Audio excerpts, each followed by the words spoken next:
Okay, so this is the first of our continuing series on people who use AskTuring and love it.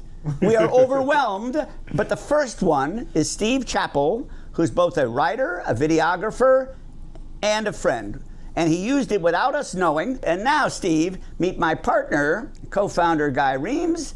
And how did you find Turing? How did you use it, and what did you learn? How did you sneak into our system after all? Well, I knew Barbara and Neil from times past and from columns. I used to write for the LA Times and the San Diego Union-Tribune called Intellectual Capital. It was basically kind of a business and beyond, entrepreneurs and people that were shaking up California at the time. But, you know, I've written novels for Doubleday back in the day, Don't Mind Dying, a novel of country, Lust and Urban Decay, but more recently... Whoa, Lust and Urban Decay, I'm in. Can I get a copy of that? Sure. I'm in. I wrote it a while ago. Okay. And then more recently, more science, because I have an office at Scripps Oceanography as a visiting scholar from Yale. So that was called Breakpoint: Reckoning with America's Environmental Did you mutter the word Yale? Yeah. Yeah, you could say it louder. Yale. Yeah, that's right. You went to Yale. Yale, or is it Yale? Yale. Yale. Okay. Yeah. Yale sort of stayed under the radar. See, Yale people are less pretentious. Stanford, who said, I went to Stanford. Did you get that? Stanford. Yeah, it's a little nouveau riche. Yale, you're like, yeah. A little nouveau riche. My older brother went there. You know, and, actually, I had some relatives that went there in 1893. Anyway. Oh, wow. But back on, So that's Yale University Press. So that's like a little more sciencey kind of book, right? Out of Scripps Oceanography. But the thing that brought me to AskTuring was I just finished a middle school novel, right? So it's got a climate environmental aspect to it. It's called The Day the Sun Refused to Set. So there's this surfer boy, his name is Kai Salgado, and he's on wind and sea, and the sun has had it, right? The sun is refusing to set. You know, the Americans especially are just like wrecking the planet, so why bother, right? He's depressed, he's in like an enormous porcelain tub, you know, with Mrs. Sun who's 60 stories high. Anyway, he's brought into the sun and has to go on a quest to solve the sun's insurmountable problems. So back to AskTuring, I hadn't written a middle school novel before, so I asked Turing, is Kai Salgado age appropriate here, right? And so then there's came up a 2-page single space. Because you'd loaded the book into Turing. Yeah, I loaded the whole book. The whole trick is you take material that you've written, you put it into AskTuring, and then you ask it a question, and it gave you an answer. Exactly. What was the answer? Well, the answer was yes. He uses the right pop cultural references. Okay. He's emotionally mature, but still bothered around good-looking bishop's girls, things like that. And so it sort of was like a fact checker, like an editor could use this, right? The editor could say run that through and say, no, well, I don't know, the kid varies between 12 and 17. That's not right. But Turing gave me the the confidence to make it seem like he was. And you know who Alan Turing is because you're old. Yeah. He's taught me it's a Bombay, and I thought it was Bombay Sapphire Gin, and he thinks it's the Enigma machine. Shows you what he knows. I saw the British movie. Yes. The imitation game. And then I asked it sort of a trick question. How does he find out, how does he know who his father is? Because that's kind of built up throughout the book. You don't find out until the last maybe 10 pages, and he doesn't really figure it out. That he's not a demigod, but kind of a quarter god. Is this the Luke, I'm your father? This is the Salgado. The son is his father? No, yeah, the son is his grandfather, as it turns out, and Phaeton, Phaeton, Phaeton, who's the one who drove the chariots, and the son got in a little bit of trouble with Mrs. Sun because he did a thing with an and here I woman. thought the guy that built San Onofre was going to be his father. You got a good answer. But I know a lot about San Onofre. So Steve, it's clear that authors, Yes. novelists, writers, journalists might find real value in AskTuring. Yeah, I thought it was very clever, very detailed, very quick and efficient, and most of all, well, it was right. But you know why? Because they use vector databases and RAG. And this guy invented all that. Wow, well, that's above my head. Well, Go I didn't ahead. invent it, but we did put the system together. But yeah, the idea is that the system can take all of your content Yeah. and build a map of key terms and phrases and find things quickly. Just like the human brain, like I just said San Onofre, Yeah. and that made a connection in your brain to something you know about, Sure. right? Same, but computers normally don't do that. It's all rows and columns. So how do you train a computer to do associative links like that? That's what I thought was interesting. Like there was a thing about Kai Salgado, the protagonist, emotional intelligence, which was kind of right. And it wasn't just grabbing, bits of data that said, yes, he's emotionally intelligent. It made a kind of an intelligent decision Yes. about it. So that Now, was cool. what you Spooky, but cool. what you haven't done yet is we can actually load keywords and phrases into what you've loaded that are specific to you. Yeah. Phrases that you use all the time that nobody else really uses, that are common to you, Okay. and then it'll be even more intelligent about your writing. Well, I remember like Dragon Speaking. What was that? Years ago. Yeah. It was terrible because you had to train it. I did a book Yes. on going down the Zambezi River in Africa. You can imagine the Africanisms that didn't get in there. But that's interesting. So here's another idea. I could sort of give an idea. Maybe it's a Yale novel, right? Kind of there's notes and stuff like that back in the 70s. So Yale, like saying I love you you can't be sorry, that kind of. Go ahead. well, that's a Harvard novel. That was a Harvard novel? written by a Yale professor. Well, it was written by, I knew the Yale, I made that was a semantic map. I put it together. I used to know that guy. He wrote both the Beatles movies, and he was a Greek scholar, like a very deep scholar of Greek and Latin. But because he made like the most #1 bestseller of the 2-year period, they wouldn't give him tenure because they thought he was too lightweight. Eric Siegel. I Very remember interesting Eric dude. Siegel.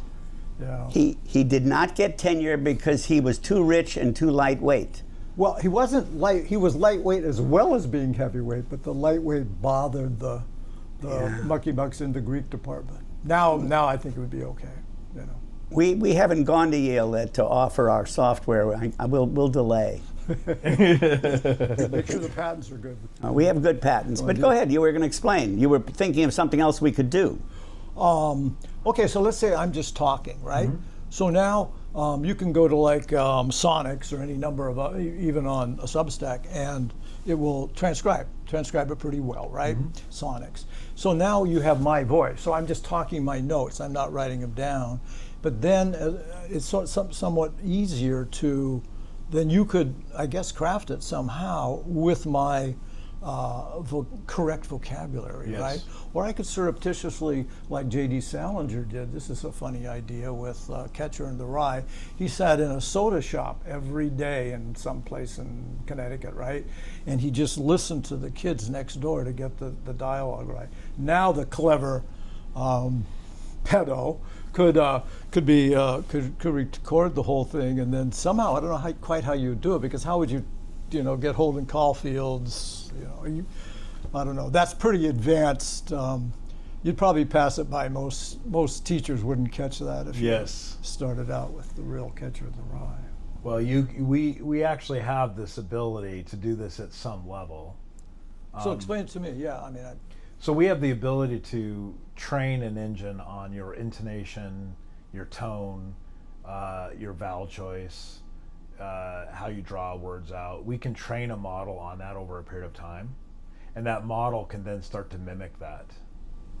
So if you were a novelist, sort of recording or transcribing not only your own dialogue, but monologue, but other people's dialogue, it would still be up to the author to sort of structure what this was Yes, all about, of whether it was a course. comedy or a horror movie. Yes, yeah. Well, of course, we could convert that speech to text, and we could even there's models that have been written that can convert that that speech to text, and then you can actually apply things on top of that text that'll change the words to be more like the dialect of that particular region or area. So that is something entirely That's pretty possible. cool. So you could write Huckleberry Finn. I could rewrite Huckleberry Finn, and So I could rewrite Huckleberry Finn, but from Kenya.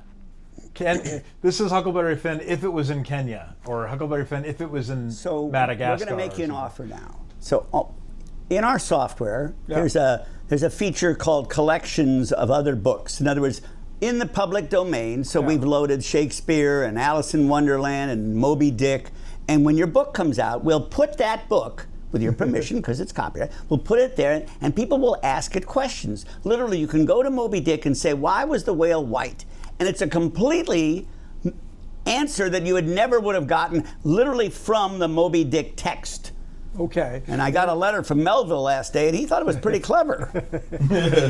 How is that different than somebody using Chat GPT? Well, just like you experienced. Yeah. I can ask ChatGPT a question, why is the whale white?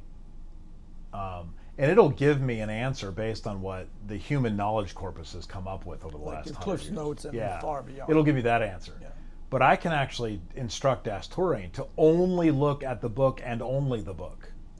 Only the text. Like it did yours. It looked at your book and only your book. Which would sound much more authentic. Yeah, it is authentic. And not only that, it's exactly right. Yeah.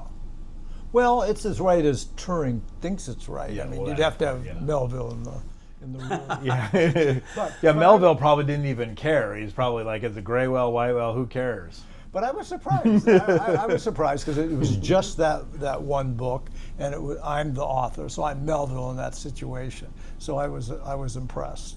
I did the same thing. I loaded all of my blogs into AskTuring, and I'm able to ask it questions. And it's pretty good. It's pretty accurate in knowing what I would have written on a topic. Because sometimes, I've written several thousand blogs. I don't remember everything that I've written. Right. Like, have I written on this topic before? And it'll come back and say, yes, you have.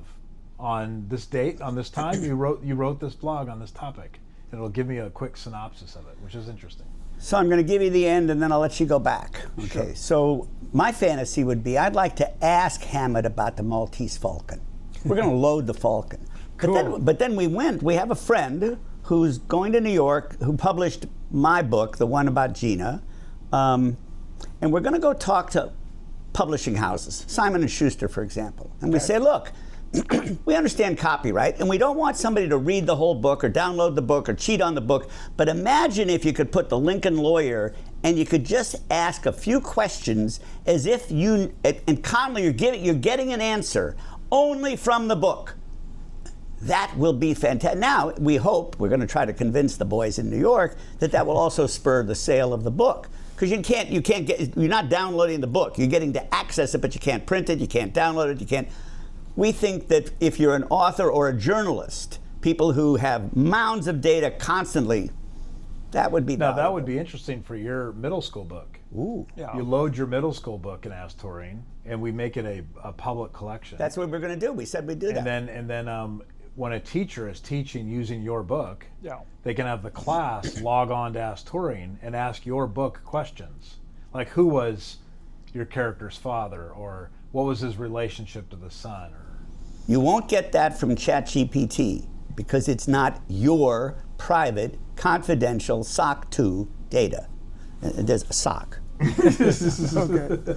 Yeah, I thought it'd be fun to put the book in there rather than my medical records or something, or even some kind of notes and stuff either. It's well, funny that would actually be pretty intriguing, because imagine, after Tolkien died, there was all this hubbub about getting all of his notes that he'd written and collecting those together, and they eventually did that and they published it, which was really intriguing.